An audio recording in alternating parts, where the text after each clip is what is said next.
अस्सलाम वालेकुम जी। मैं हूं असद अरशद और आप देख रहे हैं डेली न्यू पॉइंट। उम्मीद करता हूं आप सब खैरियत से होंगे।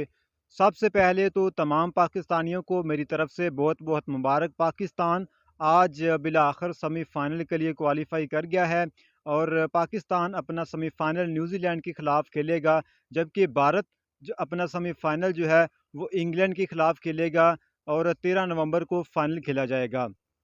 तो पाकिस्तान जो इस पूरे इवेंट में अपने ग्रुप में सबसे डाउन जा रही थी, वो मौजूदा तौर पर आज टॉप पर है और इंशाल्लाह हमें उम्मीद है कि पाकिस्तान ये वर्ल्ड कप का फाइनल जो है वो उसको जीतेगी और जो पाकिस्तान के शायकीन क्रिकेट हैं उनका जोश जो है वो दुबाला करेगी। इंशाल्लाह पाकिस्तान जीतेगा। तो दूसरी खबर ये है कि इमरान खान आज अस्पताल से डिस्चार्ज हो गए हैं और उन्होंने ऐलान किया है कि वो अपना लॉन्ग मार्च जो है वो वहीं से शुरू करेंगे जहां उनको गोली लगी थी और वहीं से शुरू होकर वो इस्लामाबाद पहुंचेंगे और लॉन्ग मार्च जो है वो अपने जो उनके मुतालबात हैं उनको हुकूमत से मनवाएंगे और इलेक्शन की तरफ हुकूमत को लाने में कामयाब भी होंगे।